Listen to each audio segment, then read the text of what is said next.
মহান স্বাধীনতা দিবস উপলক্ষে সকালে বরিশালে ৩১ বার তোপধ্বনির মধ্য দিয়ে পতাকা উত্তোলন করা হয়। এরপরে বরিশাল জেলা প্রশাসন কার্যালয়ের সংলগ্ন শহীদ যে বেদি রয়েছে সেখানে কিন্তু শ্রদ্ধা নিবেদন করে প্রথমে বরিশালের বিভাগীয় কমিশনার, এরপরে বরিশালের পুলিশ কমিশনার, রেঞ্জ ডিআইজি থেকে শুরু করে কর্মকর্তারা ধীরে ধীরে সেই ফুলের শ্রদ্ধা নিবেদন করেন। এরপরে শ্রদ্ধা নিবেদন করেন বদ্ধভূমি 30 গোডাউন। আমি এখন রয়েছি বদ্ধভূমিতে, একটু দেখানোর চেষ্টা করছি। এখানে কিন্তু সকাল 6টা 30 মিনিট থেকেই ফুলের শ্রদ্ধা জানানো শুরু হয়। এখানেও বরিশালের যিনি বিভাগীয় কমিশনার রয়েছেন, বরিশাল জেলা প্রশাসক, range DIG, police commissioner, civil surgeon, এছাড়াও অন্যান্য যে সরকারি এবং বেসরকারি যে অফিসগুলো রয়েছে তার পক্ষ থেকে এখানে ফুলের শ্রদ্ধা জানানো হয়েছে। এবং শ্রদ্ধা জানান ন্যাশনাল ক্যাডেট কোর বিএনসিসি, তাদের পক্ষ থেকেও কিন্তু শ্রদ্ধা নিবেদন করা হয়েছে। আমরা এমনকি দেখেছি। তবে এখন পর্যন্ত বরিশালের যে রাজনৈতিক দলের যারা নেতাকর্মী রয়েছেন তারা ধীরে ধীরে আরো পরে আসবেন। আমরা তথ্য পেয়েছি যে বরিশালের বিএনপির পক্ষ থেকে বরিশাল সদর আসনের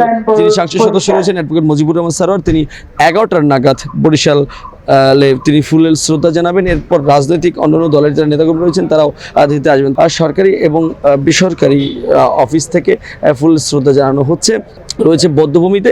এছাড়াও বরিশালের 30 গোডাউনে একজন এডিসি রয়েছেন, তিনি শহীদ, তার কবরস্থলেও কিন্তু ফুলের শ্রদ্ধা জানানো হবে এবং ধীরে ধীরে সেটিও তারা জানিয়েছে। সামাজিক ও সাংস্কৃতিক সংগঠনের পক্ষ থেকেও নানা কর্মসূচি হাতে নেওয়া হয়েছে। বরিশালের কেন্দ্রীয় শহীদ মিনারে সেখানে কিন্তু দিনব্যাপী বিভিন্ন ধরনের কর্মসূচি রয়েছে সামাজিক সাংস্কৃতিক সংগঠনের পক্ষ থেকে সেখানে করা হবে। যদিও তবে এদিকে আপনি জানবেন যে বরিশালে কিন্তু বরাবরই বিভিন্ন দিবসকে কেন্দ্র করে বাংলাদেশ নৌবাহিনীর যে যুদ্ধজাহাজ সেটি উন্মুক্ত পরিদর্শনের জন্য উন্মুক্ত ঘোষণা করা হয়। এখানে কিন্তু সর্বসাধারণ উপস্থিত থাকে এবং এবারেও তার ব্যতিক্রম নয়। এবারেও আমরা দেখতে পাচ্ছি যে সকাল 9টা থেকে বিকেল অবধি তারা নৌবাহিনীর যে যুদ্ধজাহাজ সেটি তারা উন্মুক্ত করবে সর্বসাধারণ পরিদর্শনের জন্য।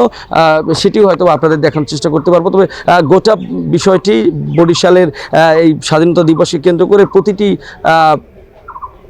দপ্তর থেকেই নানা ধরনের কর্মসূচি তারা পালন করছে। তবে কাকঢাকা সকাল থেকেই কিন্তু ফুলের শ্রদ্ধা নিবেদন সেটি এখনও চলবে হয়তো বা বেলা 12টা পর্যন্ত বিভিন্ন সামাজিক ও রাজনৈতিক সংগঠনের পক্ষ থেকে। তবে এদিকে সরকারের যেই অনুষ্ঠানমালা সেই অনুষ্ঠানমালা কিন্তু 8টা থেকে পুনরায় বরিশাল বেলস পার্কে অনুষ্ঠিত হচ্ছে এবং সেটিও চলবে এক নাগাদে প্রায় 10টা পর্যন্ত, এমনটি আমরা তথ্য পেয়েছি। তো পরবর্তীতে তবে জানাতে পারবো স্বাধীনতা দিবসের আরও কী অনুষ্ঠানমালা একযোগে চলছে। এতটুকু ছিল বরিশাল থেকে এখন পর্যন্ত আমার কাছে।